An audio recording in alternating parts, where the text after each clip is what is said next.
अगर आई x equal to कुछ ऐसे होता ना 5 1x, लेट 5 2x और function F of T D T है, किसी ने रिजल्ट बना के दे दिया हमें, डायरेक्ट यूज कर लो।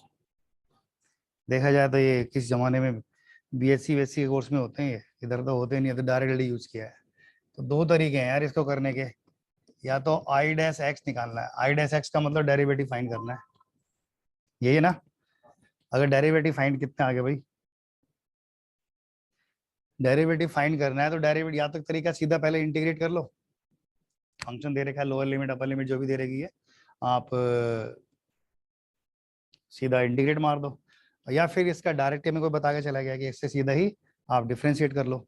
तो कितना आता है, पहले लोअर लिमिट रखते हैं अपर लिमिट,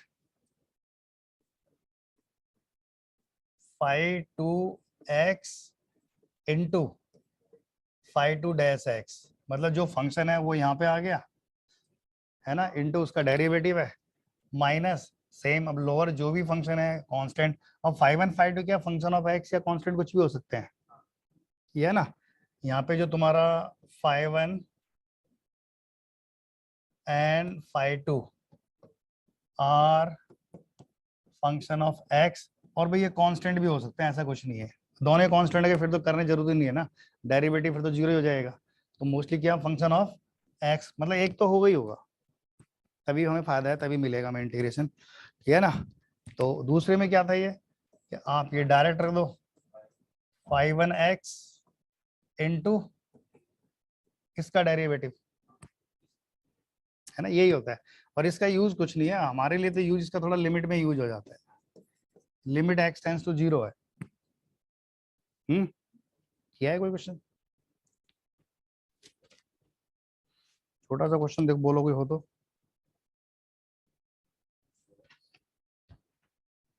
चलो मैं लिखता हूँ x माइनस 0 to x और x टेंड्स टू 0 है, x³ - 6x, यहाँ पे cos t स्क्वायर dt, इसका कितना बन रहा है,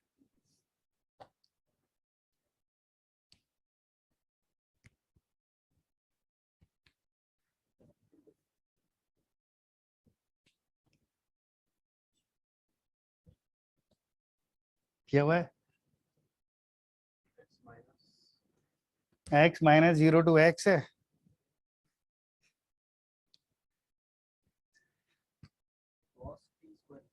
हाँ cos t square,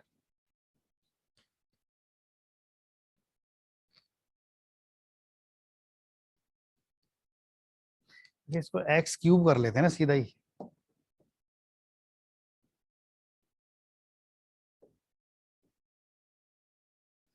sorry x³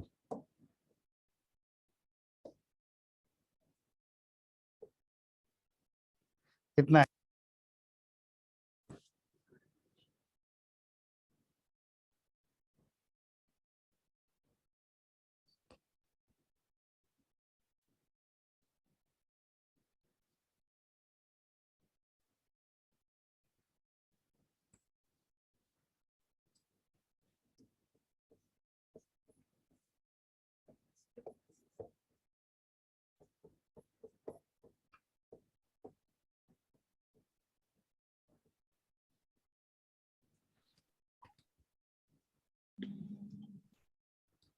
हाँ आया किसी का आंसर, नहीं जो ऑनलाइन है,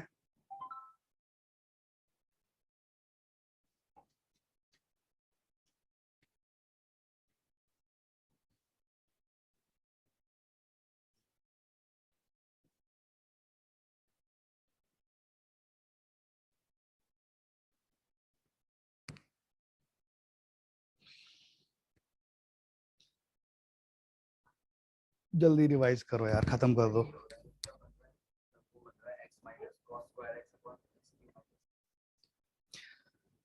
यार इसमें हम ये कर सकते हैं ना,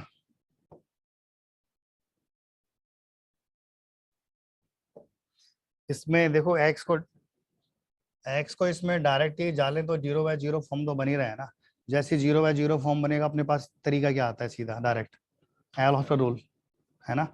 और एल हॉस्पिटल रूल क्या बोलता है कि जो ऊपर दे रखा है उसका डेरिवेटिव, जो नीचे दे रखा है उसका डेरिवेटिव है ना। अगर फंक्शन क्या है तुम्हारा कंटिन्यूअस और डिफरेंशिएबल है तो ऑब्वियसली हम उसका डेरिवेटिव निकाल देंगे डायरेक्ट है। अब x का डेरिवेटिव कितना है 1 माइनस, भाई इसमें अपर लिमिट रखेंगे तो क्या आ जाएगा cos x स्क्वायर, और x का डेरिवेटिव कितना है 1 ही है, तो फर्क तो पड़ेगा ही नहीं। और जीरो को यहाँ रखोगे इंटू जीरो का डेरिवेटिव वो जीरो हो जाएगा, तो वो आने की जरूरत नहीं है। और नीचे से कितना आ रहा है ये 3x स्क्वायर माइनस 6, और अभी भी लिमिट क्या चल रही है x टेंड्स टू जीरो है। वापस जीरो रख के देख लो, अगर जीरो रख के देखेंगे तो कुछ बन रहा है,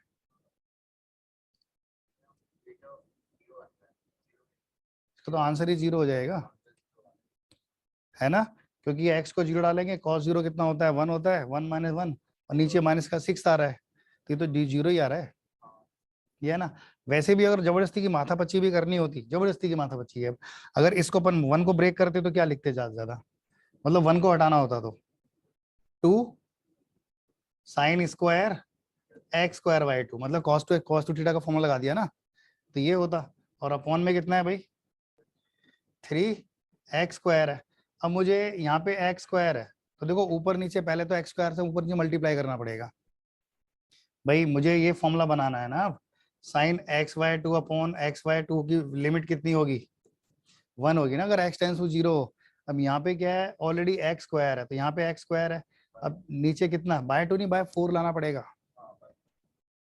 मान ले मुझे यहाँ साइन स्क्वायर लिखना है, तो इसका भी तो स्क्वायर लिखना पड़ेगा, है ना। तो ऊपर नीचे मल्टी एक्स की पावर जैसी एक्स, और ऊपर यहाँ एक्स स्क्वायर है, क्या हुआ आना है। सुन, अगर मान ले कहीं पे साइन एक्स स्क्वायर है बाय 2 है, ठीक है ना, तो इसका मतलब क्या है कि भाई मुझे एक्स स्क्वायर बाय 2 ही लाना ना नीचे।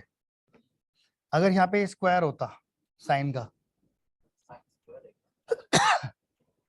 यहाँ पे ये स्क्वायर नहीं आएगा, इसको खोलेंगे तो जैसे ये स्क्वायर होगा तो इसका मतलब नीचे वाले का भी तो स्क्वायर ही करना पड़ेगा ना पूरे का फिर, है ना। यानी ऊपर एक एक्स एक्स्ट्रा बचेगा, एक्स ऊपर ज्यादा आ रहा है। हाँ समझा नहीं, तो कॉस कॉस एक्स स्क्वायर है ना, तो मैंने यहाँ पे ये लगा दिया था ना, कॉस टू थीटा का फॉर्मूला नहीं होता 1 माइनस 2 साइन स्क्वायर थीटा, और कॉस थीटा का फॉर्मूला क्या होता है भाई 1 minus 2 sine square theta by 2।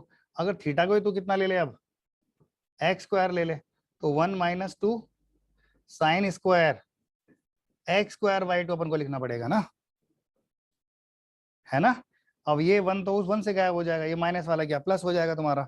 अब इसके नीचे जो लिखा हुआ है वो तेरा 3x square only, 3x square है। पहले तो देख यहाँ पे मुझे पहले तो 4 लिखना पड़ेगा, तो इंटू 4 यहाँ भी करना पड़ेगा, है ना। 4 से हमने डिनोमिनेटर को मल्टीप्लाई कर दिया 4 से।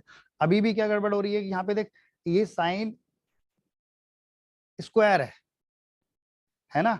अगर यहाँ से ये हटा देना तभी कह सकता कभी, तभी तभी जीवन आएगा। यानी इसका भी क्या करना पड़ेगा अब स्क्वायर लाना पड़ेगा तुझे, ये ना। तो जैसे ही स्क्वायर लगा इसका मतलब x की पावर यहाँ 4 करना पड़ेगा, या ये मान ले मैंने x स्क्वायर से ऊपर नीचे मल्टीप्लाई किया, तो ऊपर x स्क्वायर बचेगा, मतलब एक x ऊपर बच ही रह ज्यादा, है ना।